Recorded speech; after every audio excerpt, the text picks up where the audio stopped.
He kōna ipurangi tēnei nā te reo irirangi o Aotearoa. Kia ora, nau mai haru mai ki te au hurahanga. Hello and welcome to Our Changing World. Ko Crack and Cannon tēnei. Winter is here, and that means snowy mountains. So, this week, we're diving into the science of snow with a 2016 episode from Alison, Ballance and Katy, Gosset. Let's hit the slopes of Mt Ruapehu to find out more. Snow is amazing.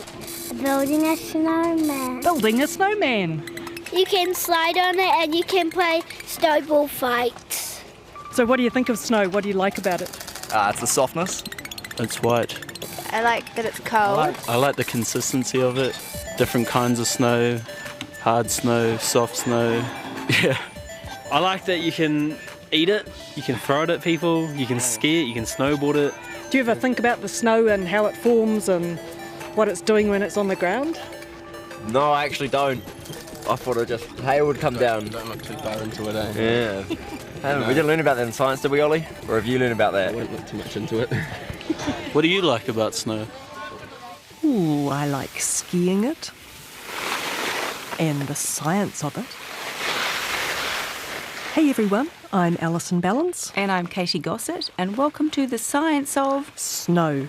Now, where are we going in this podcast, Alison? We're going skiing at the Turoa ski field on Mt Ruapehu. Alison, is it? It is, Alison. How Brenda. are you? Good Cool. to meet you. They call me Bendy up here. What do you reckon?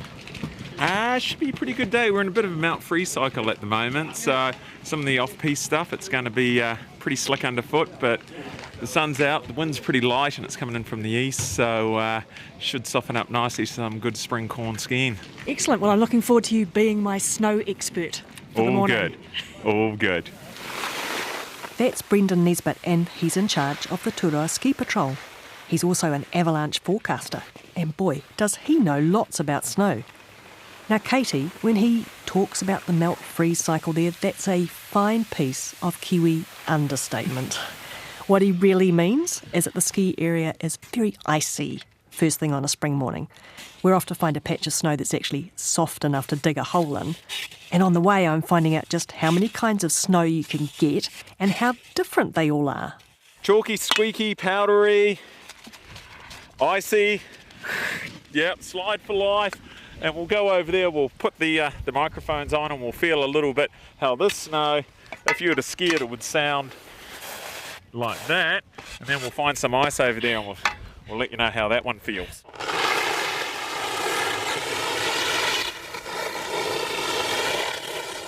That was the sound of Bendy glissading down a really icy slope.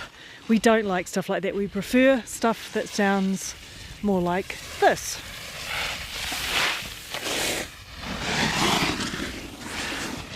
Now that was the sound of nice chalky snow. So, Alison, just before we go any further, just to get down to the basics here, what is snow?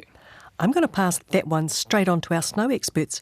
Oh, and by the way, as well as Bendy, who's our guide to snow on the ground, I've also enlisted Eric Brentstrom and Gerard Barrow from the Met Service. They're both extreme weather forecasters. So, boys, what is snow? Snow is crystallisation of water that's been in the atmosphere. It's ice particles falling from the sky. Snow are ice crystals. Snowflakes are a collection of ice crystals. So what about hail? Because surely that's frozen water as well? A distinction should be made from hail, which is also ice, but hail starts life as raindrops, which then freeze. So a big part of the difference between snow and hail, I've learned, is how they form. And I just love this next bit. Snow doesn't have a liquid phase. It is an ice crystal formed when water gas in the air changes directly to solid without going through a liquid phase. Now, for this to happen, it turns out, you need a secret ingredient. To get an ice crystal, what is needed is something which is called an ice nuclei, which is often a tiny piece of clay, but can sometimes be a small piece of bacteria. We used to think that it was dead bacteria, but research in the Northern Hemisphere has found that sometimes it's actually live bacteria. So hang on, you're telling me that snow is potentially alive? Yeah, not exactly, but it could have living microbes in it, along with that dust, of course. And the thing with these little particles called freezing nuclei is they mimic the shape of an ice crystal, and that makes it easier for the molecule of water floating in the air to lock onto them, and then for a subsequent molecule to lock on, and then the crystal will grow. And how about this snow fact? The shape of every single snowflake is six-sided, a hexagon. Now, this process of really cold water gas instantly freezing around that little nuclei, that little seed, if you like, is what the weather folk call deposition. Makes sense, eh? Water is being deposited on something. And so that's it? So now we have our snowflake? Not quite. The fun's just starting. There's an optimal temperature range where ice crystals can grow. It's called the dendritic zone. And this tends to happen up in the sky where the temperature's around about -20 down to about -10. So this zone is a bit of a snowmaking factory. It's round about 10 kilometres up above the Earth's surface, and it's a sweet spot where there's enough water gas in the air, where the temperature is not too hot and not too cold. -15 Celsius is apparently just right. There's lots of bits of clay, and probably bacteria, for the ice crystals to form around, and then, like a James Bond martini, it needs a good shaking. If the upward motion is reasonably strong, it may actually lift the ice crystal higher into the sky. It's gravity that's trying to drag the ice crystal down, but if you've got the air moving up because it's in a depression or it's the air blowing against the Southern Alps and being lifted, it has to grow to a certain sort of size to actually fall faster than the air is going past it. So there's a little bit of a game about the thing getting big enough to fall. And then on the way down, it can bump into other snowflakes and they can hold hands. So sometimes what reaches the surface is quite a big flake made up of thousands of little flakes that are all touching each other and joined together. Okay, so just checking I've got all of this straight. These baby snow crystals start off really small and light. They get tossed around up in the air as if they're in a really cold clothes dryer. And as they go round and round, more water vapour is attaching to them, yeah? And they're also sticking to each other and starting to grow. Yeah, exactly. And that's how a snowflake is born. Oh, and there's a name for that bumping into each other and holding hands stage. Which sounds to me like adolescence. And so what we normally see are actually snowflakes. They're a collection of ice crystals. That's called aggregation. And so they continue to aggregate until they sort of reach the surface. Katy, now that we've got some snowflakes to the ground, let's pop back to Ruapehu and catch up with our snowman Bendy again. He's going to show us what they do every morning to assess the avalanche risk. I found something pretty south-facing which hasn't been affected in the melt freeze cycle, and you can sort of tell because there's actually quite nice snow on top. It's what would call quite chalky snow, and it hasn't really been going through that melt freeze crust. What they've got to do is read the snowpack, which is what they call all that snow on the ground. And I think of the snowpack as a thick layer cake. And every time it snows, it adds another layer to the cake. And these layers all have different thicknesses and consistencies depending on what the snow was like when it fell and what the weather's been like since. It's actually pretty stiff slab in here. There's that ice layer from last week after we had that rain event. Right there. Digging back in time. Digging back in time. And as well as ice, he finds an interesting thin layer of snow just below the surface. And you can sort of see how they're bigger grains there. You see that? Yep. Rime needle. So what's happened is it started off crystallising up in the air to try and make a snowflake, and it's sort of got like a needly shape to it. What's happened is in the convection where it's gone back up in the air, pieces of moisture and rime have connected into it. So rather than being quite pointy, it's filled in a lot of the indentations on it. So that little bit of crystal in the air has been rimed up. Well, so hang on a moment. Rime as in the producer who came from Otago made a show about snow like in Fargo. It's really lame, Katy, but you're quite right. Not that kind of rhyme. He means rhyme as in R-I-M-E. Now you keep tasting things. If you put your tongue on it, what will happen You can actually feel them. They're really granularly on your tongue. Oh, so that's why you keep licking things. Yeah. So that's that density change with the rime needles. So is he actually tasting the snow? Well, he is, but what interests him is the texture rather than the flavour. Okay, well, that makes more sense. So can you just run that past me again? What's happening up in the sky? OK, sure, winding back. So we started with the snowmaking factory, where water gas stuck to ice nuclei to make baby ice crystals that then got tossed around like a salad, and they all stuck to each other until they were big enough to start to fall. Right, the deposition phase. Yep, that's the one. But if you remember, this was all happening about 10 kilometres up. Well, they've got a long way to fall, and a lot can happen to them en route depending on how hot or cold it is, how humid, how windy. And one of the things that can happen is rhyming. Gerard, one of our men from the Met Service, can tell us a bit more about that. And then there's also what you call an accretional phase or a rhyming phase. And what happens here is when the temperatures are still below 0 degrees Celsius, you can have what you call a supercooled liquid water. So water will exist at temperatures below 0 degrees Celsius. Without freezing? Without freezing, yeah. So it's called supercooled liquid water. And it really needs an object to sort of connect to before it'll turn into ice or freeze. These snowflakes, as they fall down, they'll come into an environment where there's more supercooled liquid water than there was higher up. And it'll collect all this water, which turns to ice on it, which helps the snowflake get bigger. Did you know, Katy, super cooled water can be as cold as minus 40 degrees Celsius and still be liquid? Amazing. And when it encounters something like a snowflake, that super cooled water just snap freezes. It's amazing. I have to say this is changing how I thought water behaved. So we've heard now about the needle-shaped snowflakes. I presume that they come in other shapes and sizes, like those nice star-shaped ones that you see on Christmas cards? Definitely star-shaped. Apparently those are known as dendrites. Then you also get prisms, columns, cups, plates, bullets, needles. I think there's literally thousands of different possible shapes, depending on whether it's minus 10 or minus 15 or minus 20 when they form. So that's a fascinating world in itself, and I know people have studied that by catching individual snowflakes on glass plates and photographing them. Now, I've heard that no two snowflakes are the same. Is that true or false? Well, Eric reckoned thousands of possible shapes, but out of billions of snowflakes that fall every year, I'm sure there are repeats, so probably urban myth. And do we get the starry snowflakes here in New Zealand? Yeah, nah, sometimes.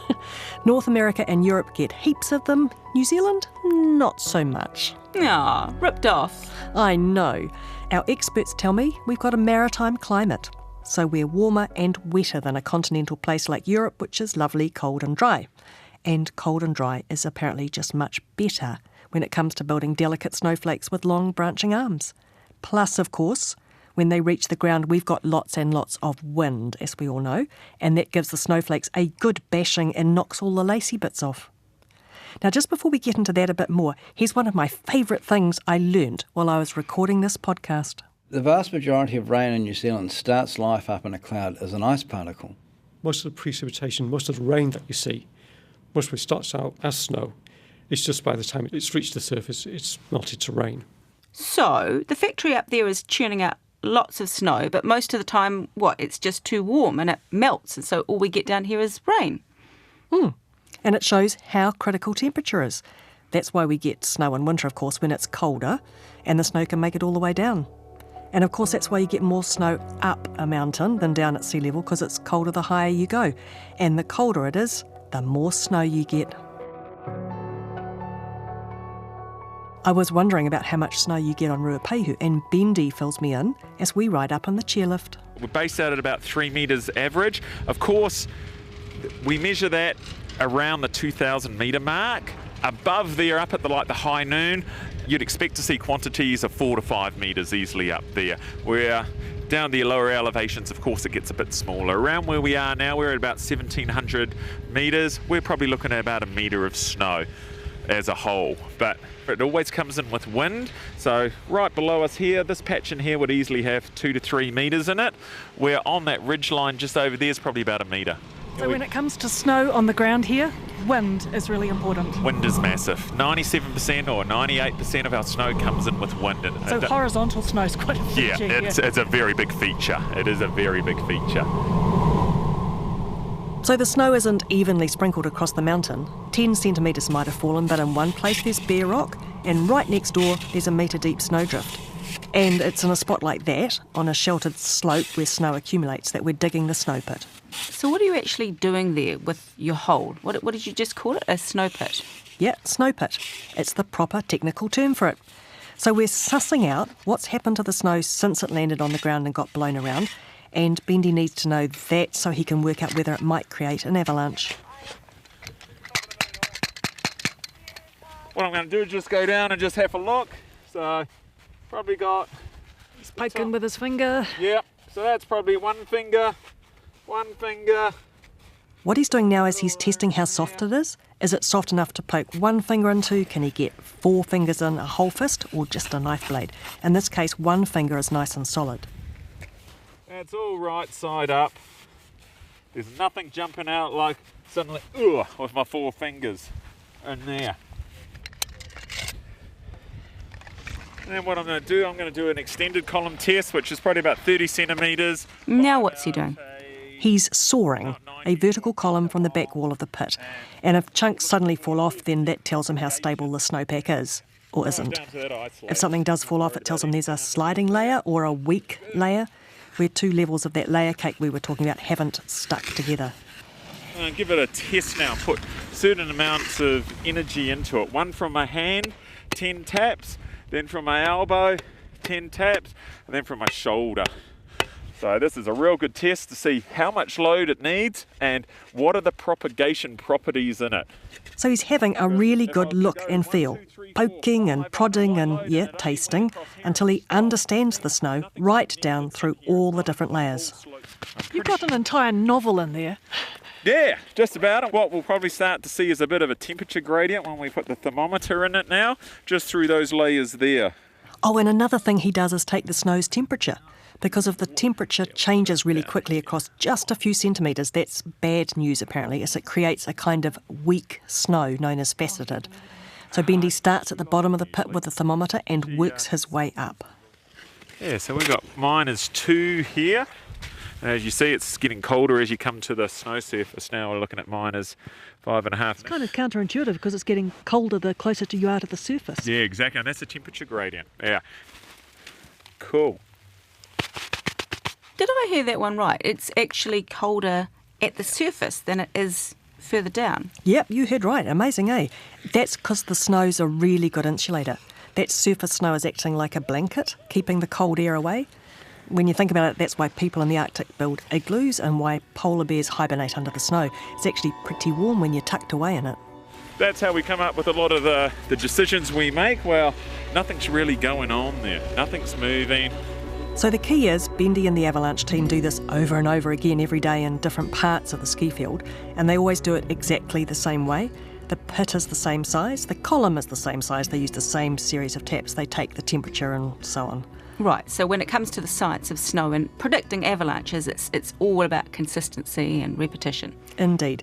And they don't just do it first thing in the morning, they're keeping an eye on the snow all the time because the avalanche risk can change during the day if, for example, the temperature changes. So it might start off as low risk, but it could become a high risk later in the day. Things definitely change throughout the day, but being maritime, little change can affect the snow. The snow is like taxes. Doesn't like fast change. Change has got to be a little bit at a time. If it gets shocked with something completely different, or a higher tax, or a different sort of weather or temperature, it becomes reactive like we do with taxes.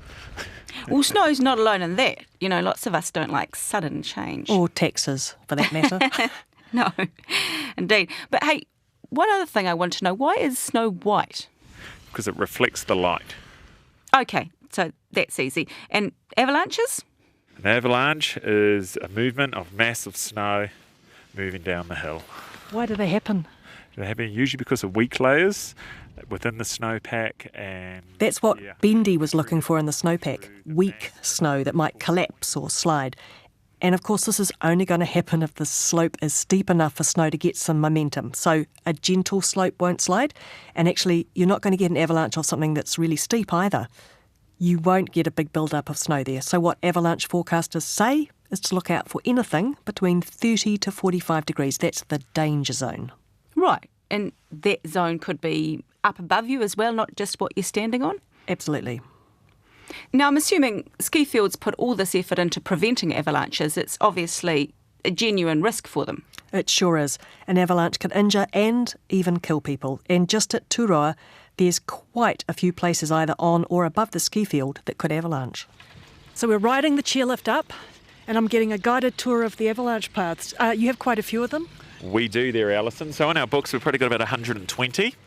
At the moment, we've just gone past Show Off. This is called Mid-Munga region. And then we have the Mungawhero head wall up there and Tups Roll. His real name's Richard, but it's named after him. He was caught in an avalanche there and went off the bluff after he got caught and ended up fracturing his humerus and dislocating his shoulder. So ouch. He got one named after him. But that's the head wall, and that's a very big avalanche path up there. So if the avalanche team decides that an area is at risk of avalanching, what do? Basically, they're going to set it off. So if it's small, they might ski across it because just their weight alone might trigger it. And of course, while they're doing this, they make sure they can ski out of danger if they need to. They also have someone watching them, and they're wearing safety equipment so they can be quickly found and dug out if necessary.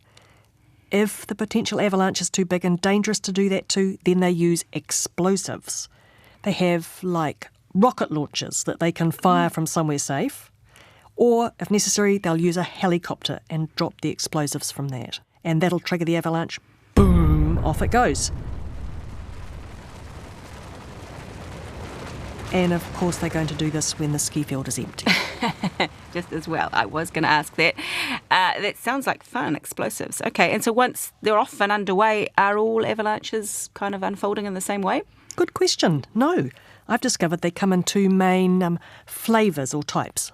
Up here, a lot of the avalanche conditions we see are actually wind slab conditions because it's slab conditions that have been made by the wind. Now, depending on that wind, whether it's broken the particles up to really fine pieces and what it does is it brings them and it tightly packs them into a stiff slab. A lot of times that can be a good thing, but if that stiff slab is sitting on a layer, it's what we call low density snow. So you could think of it like you have a whole lot of concrete blocks that are sitting on eggshells or champagne glasses. Now, once you get that high density on a low density, you suddenly got like the blocks sitting on top of the eggshells or something like that. And that's usually going to be that layer that's going to go. So that's what they call a slab avalanche. And a slab is just like, it's like a plane of glass being smashing it with a hammer or something, and then that whole plane just coming down and it fractures like a plane of glass. Where a loose, wet sort of builds out a little bit more and is a bit more mushy. Mushy, that's a technical term, isn't it? No, that's one I've just made up right now. The boys will be loving me for it. So usually with a loose snow avalanche, it'll start off quite small and then start building, bigger. What happens when a person gets caught in an avalanche? Usually what will happen, depending on what sort of avalanche, if it's a slab avalanche, it'll fracture like a pane of glass. A lot of the times they'll stay on top of it and get mixed up with all the big blocks, which can be very large, which create a lot of trauma. If it's a loose snow avalanche, what will happen is a lot of times they can actually end up buried. But you can also be buried in slab avalanches as well, depending how stiff they are. Avalanches are just a feature of our mountains, though, aren't they? So if I'm not a climber or a skier, I don't need to worry about that. Well, actually, the biggest avalanche control program in New Zealand is on the Milford Road between Te Anau and Milford Sound. They do lots of bombing there in winter because they can get enormous avalanches that go right across the road, which they're trying to keep open for the tourists. Okay. And of course, avalanches aren't the only problem that snow causes. If you get snow down to low levels, it can block roads, stop farmers getting to their animals. So really the problem for forecasting snow is just getting the ice down to the ground without it melting. And that's where we get into an interesting situation that to melt an ice crystal takes a certain amount of energy, a certain amount of heat out of the air. So when the first snowflakes are falling and melting, they will cool the air that they're falling through. But more than that, if the air is at humidity that's significantly below 100%, say 60 or 70%, quite a bit of the liquid water that used to be a snowflake will then evaporate into the air. That takes much more heat out of the air, making that air quite a lot colder, so that subsequent snowflakes falling from on high are able to get all the way down to the ground. It's kind of like snow creating its own perfect weather, isn't it? And this cold bubble can mean we get snow hundreds, even 1,000 metres lower than you'd have predicted from the freezing level. Part of the recipe involves the air being trapped against hills, because if you can keep on doing this to the same blob of air, then you can have a really dramatic cooling and snow can reach the ground. And that's where we get our heaviest snowfalls to near sea level over farming countries. There's another factor here too, and we talked about it a bit earlier, that New Zealand usually has wet snow, which is heavier. The snow's just a little bit starting to melt, and it enables the snowflakes to sort of crush up much closer together. So the quantity of snow, in a handful of stuff is much, much bigger. And to a first approximation, a great majority of our snow that gives us grief, it's the wet snow, which is much, much heavier than the light snow. So Eric mentioned light snow there. I take it that's what they call powder. Yep, that lovely light fluffy stuff that we don't see very often because it's more of a continental thing. If it's very cold and the snowflakes don't join together so well, then you'll get much more air in between individual snowflakes. So when they land on the ground, they may make a much deeper snowpack, but so light that you could walk through it without too much effort, what people sometimes call powder snow. Hey, so does it make any difference which direction the weather's coming from? Because surely the snow we get during a southerly storm is quite different to what we get from the north. Spot on. Eric says we have two types of snow weather. One is the cold outbreak, where you've got cold air from, if not Antarctica, close by, through the entire depth of the atmosphere. And when that happens, you may get snow down to near sea level, or actually sea level in the far south of the South Island. But generally the quantity is fairly modest. So that's your southerly outbreak, but from the north you get an overrunning situation that usually brings much more snow. If you want really heavy snow, then paradoxically you need what we refer to as warm air from further north, because it can contain a much larger quantity of water gas.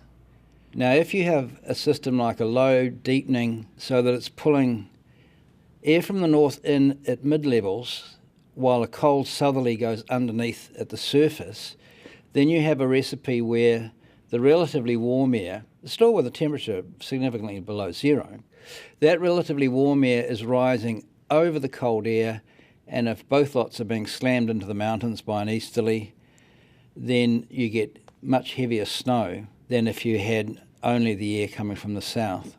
Now, different places in New Zealand would get different amounts of snow, yeah? Yep, and we also mentioned earlier how you get more snow the higher you go.